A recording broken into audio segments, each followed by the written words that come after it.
Hello दोस्तों, आज हम आपको 12th क्लास सब्जेक्ट ज्योग्राफी और चैप्टर का नाम है भू संसाधन तथा कृषि पार्ट फर्स्ट, जिसमें हमने 10 क्वेश्चंस या टॉपिक लिए हैं। तो आइए दोस्तों समझते हुए चलते हैं इस लेसन को।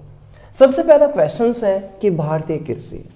हमें पता होना चाहिए कि भारत शुरू से ही कृषि प्रधान देश रहा है। सिंधु घाटी सभ्यता के समय से ही कृषि के माध्यम से लोग अपना जीवन को गुजर बसर करते आए हैं और आज 2023 में भी भारत में 44% लोग कृषि पर निर्भर हैं, जबकि जीडीपी में कृषि का हिस्सा 18.8% है। और जब उत्पादन की बात आती है तो कृषि क्षेत्र में भारत का उत्पादन करीब 30 करोड़ टन सालाना है। तो दोस्तों हम कह सकते हैं कि कृषि भारतीय अर्थव्यवस्था के लिए आज भी किस तरह एक मुख्य आधार के रूप में मौजूद है। क्वेश्चन नंबर 2 हमारे सामने है कि कृषि के कितने प्रकार हैं। कृषि के अलग अलग टाइप या प्रकार हमें देखने को मिलते हैं, जिनमें कर्तन और दहन कृषि, जिसे झूम कृषि, लादांग कृषि, रे कृषि, मिल्पा कृषि के नाम से जानते हैं, जो आमतौर पर पहाड़ी क्षेत्रों में होती है, जिसमें लोग एक क्षेत्र विशेष के पेड़ पौधों को काट कर वहाँ पर खेती बाड़ी करते हैं। गहन जीविका कृषि जो विकासशील देशों में होती है, जिसमें आबादी का एक बड़ा हिस्सा कृषि कार्यों में जुड़ा होता है। जबकि व्यापारिक कृषि जिसमें तकनीक का पूंजी का उपयोग करते हुए व्यापारिक ढंग से या वाणिज्यिक ढंग से खेतीबाड़ी करते हैं। जबकि रोपण कृषि के अंतर्गत हम चाय बागान, रबड़ बागान, कॉफ़ी बागान आदि को शामिल करते हैं। दोस्तों नेक्स्ट क्वेश्चन हमारे सामने है कि भू उपयोग के आधार पर भूमि का वर्गीकरण करो। भू उपयोग के आधार पर भूमि के वर्गीकरण के अंतर्गत हम अलग अलग रूप में उसको विभक्त करते हैं, बांटते हैं। जैसे वन भूमि, वह भूमि जो वनों के अधीन होती है, उस भूमि को हम वन भूमि के नाम से जानते हैं। जबकि बंजर भूमि वह भूमि होती है जो कृषि योग्य कार्यों के अनुकूल नहीं होती, जिसमें उबड़ खाबड़ भूमि, दलदली भूमि जैसे एरिया को हम शामिल करते हैं। गैर कृषि कार्य भूमि, वह भूमि जिस पर कृषि कार्य नहीं हो रहे बल्कि अलग तरह की व्यापारिक गतिविधियाँ संपन्न हो रही है या अन्य क्षेत्रों में उसका उपयोग कर रहे हैं।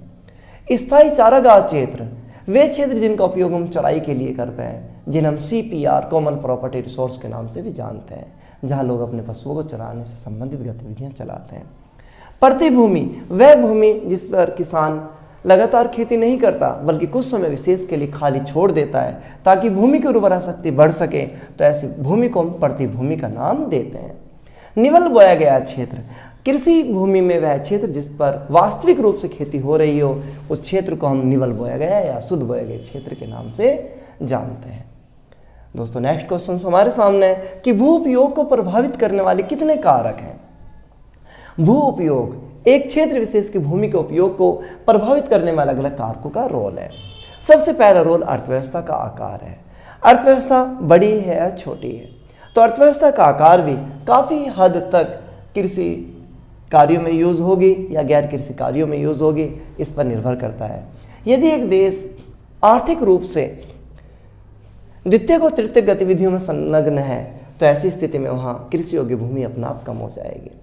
इसके अलावा अर्थव्यवस्था की संरचना में परिवर्तन, यदि हम देखें तो पिछले कुछ समय से अर्थव्यवस्था की संरचना में लगातार परिवर्तन हो रहे हैं।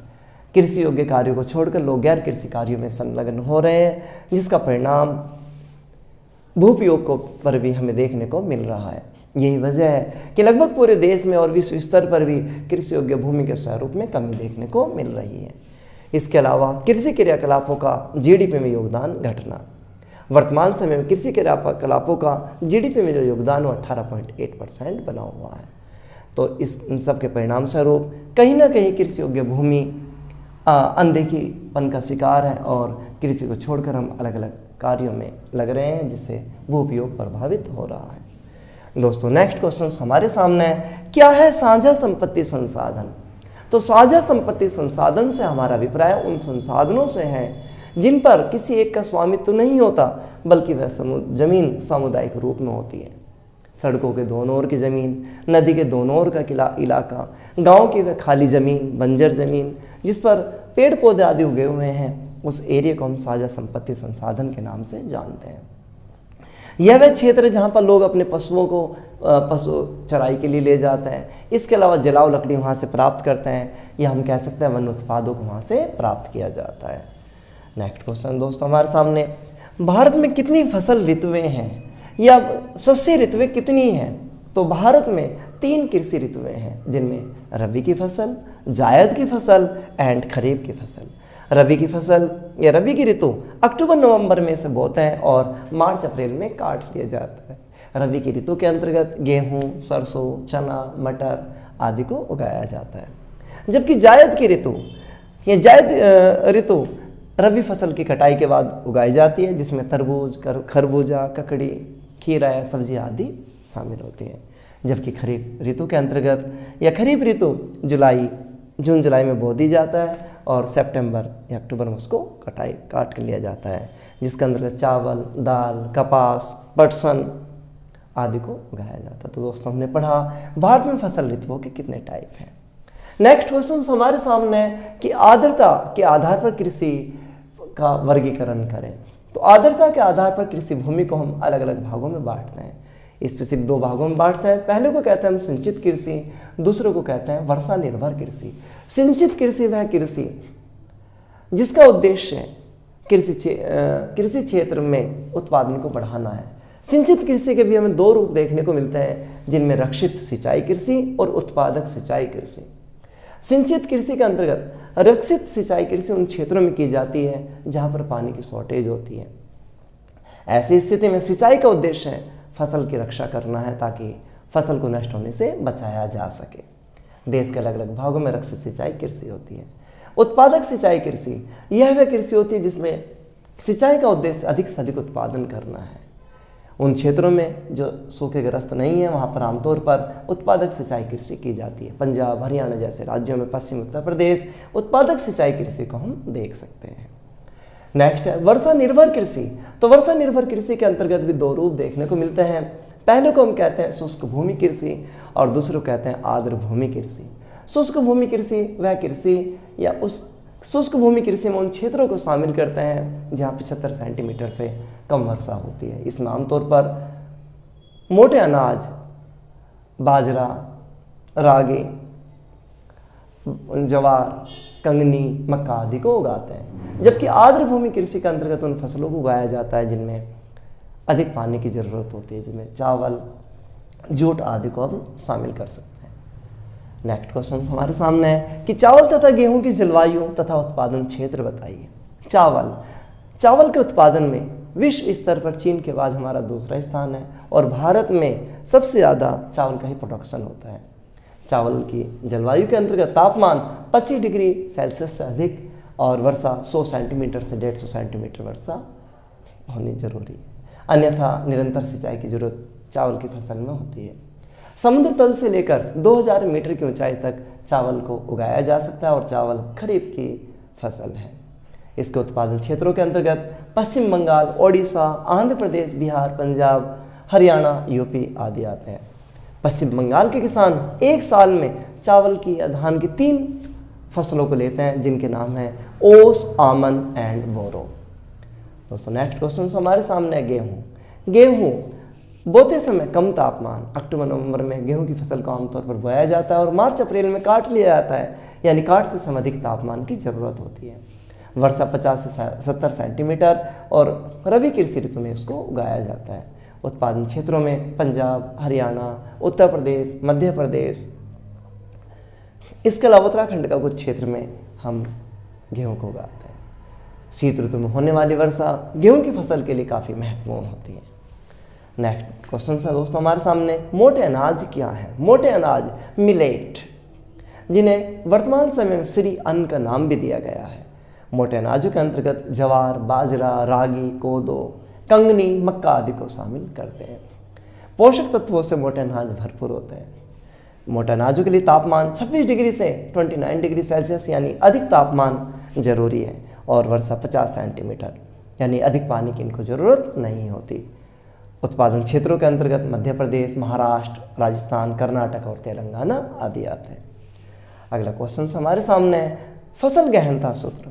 तो फसल गहनता सूत्र सकल बोया गया क्षेत्र अपॉन मैन्युअल बोया गया क्षेत्र इंटू 100।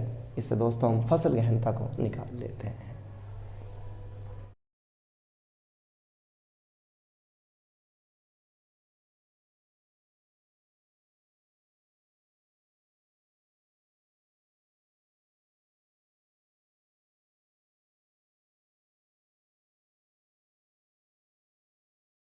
हेलो दोस्तों, अब हम आपको भू संसाधन तथा कृषि पार्ट सेकंड के बारे में बताएंगे, जिसमें हमने 8 टॉपिक या क्वेश्चंस लिए हैं। सबसे पहला क्वेश्चन हमारे सामने है कि क्या है रेशेदार फसलें। तो रेशेदार फसलों के अंतर्गत हम कपास तथा पटसन को शामिल करते हैं। सबसे पहले नंबर पर हम कपास लेते हैं। कपास की जलवायु, कपास के लिए उष्ण कटिबंधीय है, तापमान 210 दिन पाला रहित होना जरूरी है। काली मिट्टी कपास के लिए काफ़ी इंपॉर्टेंस मानी जाती है और कपास को खरीफ ऋतु में उगाया जाता है। कपास की फसल को तैयार होने में 6 से 8 महीने का टाइम लगता है। भारत में कपास की 2 प्रमुख किस्में हैं, जिसमें से एक को भारतीय कपास और दूसरे को अमेरिकन कपास। अमेरिकन कपास का दूसरा नाम नरमा है। बात आती है इसके उत्पादन क्षेत्र कौन कौन से हैं। महाराष्ट्र, गुजरात, कर्नाटक, हरियाणा, आंध्र प्रदेश, तेलंगाना। इसके अलावा पंजाब जैसे राज्यों में कपास को एक बड़े पैमाने पर उत्पादित किया जाता है। दोस्तों, दूसरा पॉइंट हमारे सामने पटसन। पटसन जिसका दूसरा नाम जूट है, इसे हम सुनहरा तंतु के नाम से भी जानते हैं। पर्यावरण अनुकूल ये उत्पाद है, ये हम कह सकते हैं पर्यावरण के अनुकूल इसको महत्वपूर्ण माना जाता है। और पॉलीथीन के विकल्प के रूप में आज जूट का उपयोग हम चारों तरफ देख रहे हैं। जूट की जलवायु उच्च तापमान का होना जरूरी है। इसके अलावा उर्वरा मिट्टी इसके लिए महत्वपूर्ण है। जूट के उत्पादन राज्यों में पश्चिम बंगाल, बिहार, उड़ीसा, असम आदि राज्य शामिल हैं। नेक्स्ट क्वेश्चन हमारे सामने है गन्ना। गन्ने की जलवायु दशा और उत्पादन क्षेत्र। दोस्तों, गन्ने के उत्पादन में ब्राजील के बाद भारत का दूसरा स्थान आता है। जलवायु, गन्ने के लिए जलवायु तापमान 21 डिग्री से 27 डिग्री सेल्सियस उचित है, जबकि वर्षा 75 से 100 सेंटीमीटर। जिन एरियो में इतनी बारिश ना हो वहाँ सिंचाई के माध्यम से गन्ने की फसल को उगाया जाता है। दोस्तों, गन्ने की फसल को हम 12मासी के नाम से जानते हैं, क्योंकि साल में 2 बार इसको हम उत्पादन कर देते हैं। इसके अलावा गन्ने के माध्यम से हम चीनी, गुड़, खांडसारी, शीरा आदि को बनाते हैं। इसके उत्पादक राज्यों के अंतर्गत उत्तर प्रदेश, महाराष्ट्र, कर्नाटक, तमिलनाडु और हरियाणा जैसे राज्य हैं। नेक्स्ट क्वेश्चन हमारे सामने है कि चाय को हम रोपण कृषि के नाम से जानते हैं। इसके लिए आर्द्र तापमान, उष्ण और आर्द्र तापमान का होना जरूरी है।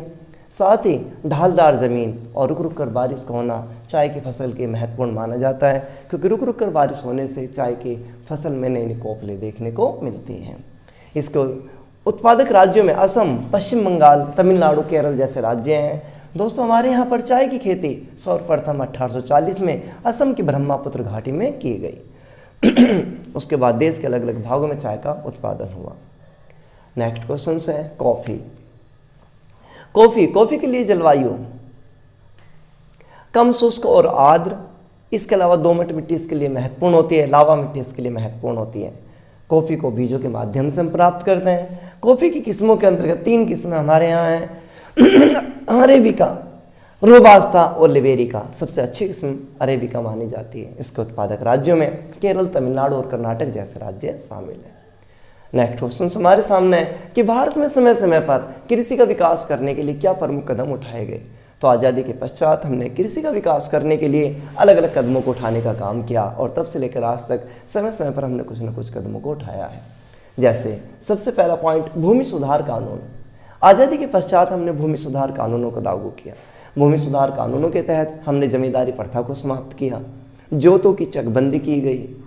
इसके अलावा सिंचाई सुविधाओं का विस्तार किया गया, जमीन की अधिकतम सीमा का निर्धारण किया गया, ताकि किसान वर्ग वास्तव में अपना उत्थान कर सके। इसके अलावा IADP गहन कृषि जिला कार्यक्रम, इंटीग्रेटेड एग्रीकल्चर डिस्ट्रिक्ट प्रोग्राम को शुरू किया, जिसके तहत लगभग सभी जिलों में कृषि को विकसित करने की कोशिशें की गई, किसानों की हेल्प की गई। दूसरा कार्यक्रम IAAP इंटीग्रेटेड एग्रीकल्चर एरिया और प्रोग्राम। तो दोस्तों ये दोनों प्रोग्राम, ये दोनों कार्यक्रम कृषि क्षेत्र के विकास के लिए ही शुरू किए गए। इसके अलावा हमने HYV हाई यील्डिंग वेराइटी बीज, उन्नत किस्म के बीजों को बढ़ावा देने का काम किया। इसके अंतर्गत भारतीय गेहूं को मैक्सिको गेहूं के साथ, भारतीय चावल को फिलीपींस के चावल के साथ संकरण कराया, जिस हमें HYV उन्नत किस्म के बीज प्राप्त हुए, जिससे उत्पादन में काफ़ी हद तक वृद्धि होती चली गई। इसके अलावा क्षेत्रीय ग्रामीण बैंकों की स्थापना की गई। 1982 में नाबार्ड का निर्माण किया गया। साथ ही सरकार ने सहकारिता आंदोलन को बढ़ावा देने की कोशिशें की। अलग अलग क्षेत्रों में सहकारी संस्थाओं की स्थापना की गई ताकि किसानों की वास्तव में मदद की जा सके। इसके अलावा MSP मिनिमम सपोर्ट प्राइस घोषित किया फसलों के लिए, रबी की फसलों के लिए अलग और खरीफ की फसलों के रिगार्डिंग अलग। साथ ही किसान क्रेडिट कार्ड, मृदा कार्ड जैसी योजनाएं किसानों के उत्थान के लिए शुरू की गई ताकि कृषि का वास्तव में उत्थान हो सके, विकास हो सके। नेक्स्ट क्वेश्चन दोस्तों हमारे सामने, क्या है हरित क्रांति? तो हरित क्रांति वह क्रांति है जो 1966 में हमें देखने को मिली। हरित क्रांति से अभिप्राय गेहूं और चावल के उत्पादन में होने वाली वृद्धि से है।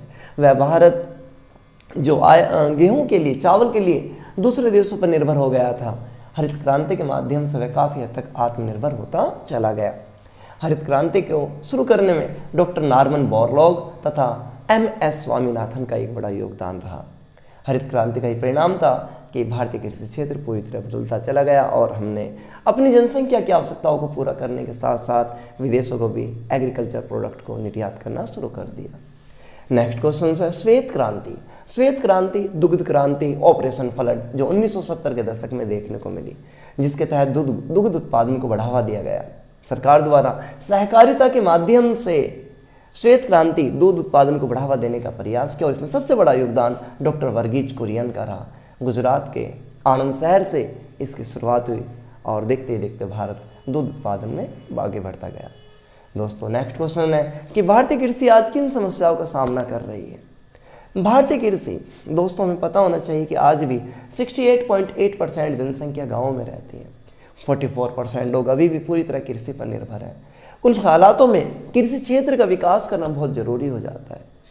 दोस्तों 2021-22 में हमने दिल्ली के बॉर्डरों पर किसान आंदोलनों को भी देखा जो कृषि कानूनों का विरोध कर रहे थे। उनका मानना था कि सरकार कृषि क्षेत्र के उत्थान के लिए कुछ कारगर कदमों को उठाए।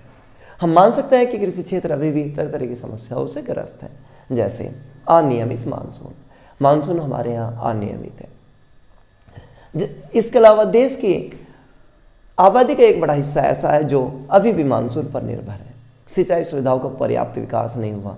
किसानों के पास सुविधाएं इतनी नहीं है कि वो खुद अपने लेवल पर सिंचाई को भरपूर रूप में कर सके। तो ऐसी स्थिति में अनियमित मानसून फसल पर प्रभाव डालता है। नेक्स्ट, किसानों का ऋण के जाल में फंसा होना। किसान वर्ग आमतौर पर ऋण के जाल में फंसे रहते हैं। बीजों के लिए, मशीनरी के लिए ऋण लेते हैं लेकिन चुका नहीं पाते, परिणाम नकारात्मक देखने को मिलता है।